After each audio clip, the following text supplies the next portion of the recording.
Bonjour et bienvenue à la quatrième étape de notre chemin de la croix que nous poursuivons cette semaine sainte. Aujourd'hui, c'est le jeudi saint, le jeudi de la semaine sainte, et c'est le jour où partout dans le monde, les chrétiens réfléchissent sur la scène, le dernier repas de Jésus avec ses disciples. D'abord, je vous lis le passage en deux parties à partir de Matthieu 26. D'abord, versets 17 à 19. Le premier jour de la fête des pains sans levain, les disciples vinrent trouver Jésus pour lui demander « Où veux-tu que nous fassions les préparatifs pour le repas de la Pâque ?»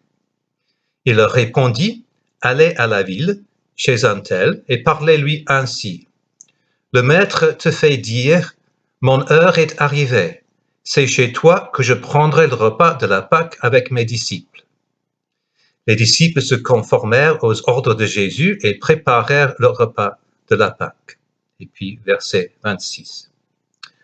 Au cours du repas, Jésus prit du pain, puis après avoir prononcé la prière de reconnaissance, il le partagea en morceaux, puis il les donna à ses disciples en disant « Prenez, mangez, ceci est mon corps. » Ensuite, il prit une coupe et après avoir remercié Dieu, il la leur donna en disant « Buvez-en tous, ceci est mon sang, par lequel est scellée l'alliance. Il va être versé pour beaucoup d'hommes, afin que leurs péchés soient pardonnés. Je vous le déclare, désormais je ne boirai plus du fruit de la vigne, jusqu'au jour où je boirai le vin nouveau avec vous dans le royaume de mon Père. »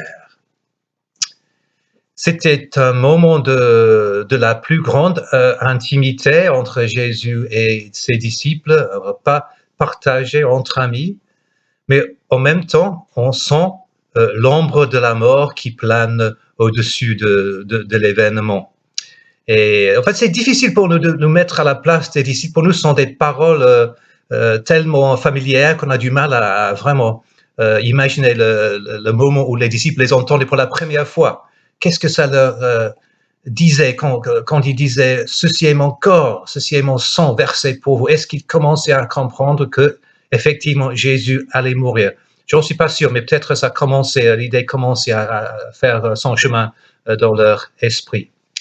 Mais en même temps, il ne faut pas oublier le contexte. Le contexte, c'était la fête de la Pâque. Et la Pâque, c'était la célébration de la délivrance du peuple d'Israël de l'esclavage en Égypte dans l'Ancien Testament. C'était une fête de libération, en fait, une grande fête joyeuse. À la Pâque, il y avait le sang d'un agneau était versé, qui était badigeonné sur le linteau des portes pour que le fléau passait au-dessus des maisons des Israélites. Ils étaient en quelque sorte sauvés par le sang d'un agneau. Et là, Jésus donne un nouveau sens à cette célébration qui était pleine de petits rituels. Et là, il dit que c'est son sang qui va les sauver, le sang de l'agneau de Dieu, lui-même, Jésus, qui va être versé, et je cite ces paroles, pour beaucoup d'hommes, afin que leurs péchés soient pardonnés. Peut-être que les disciples ne comprenaient pas trop la signification à ce moment-là, mais nous comprenons. Nous comprenons que ce sang versé pour beaucoup d'hommes était versé pour nous, pour moi, pour vous, pour toute personne qui répond à l'invitation de Jésus de mettre sa confiance en lui et recevoir ce pardon pour lequel il est mort.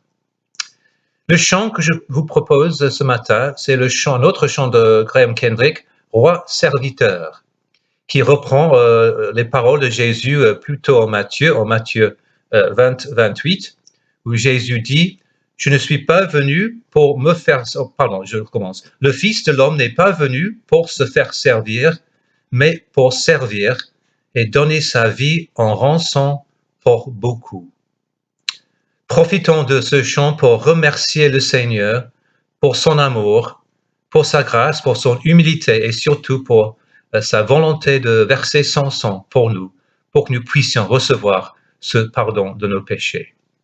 Je vous souhaite une bonne journée. À la prochaine. Au revoir.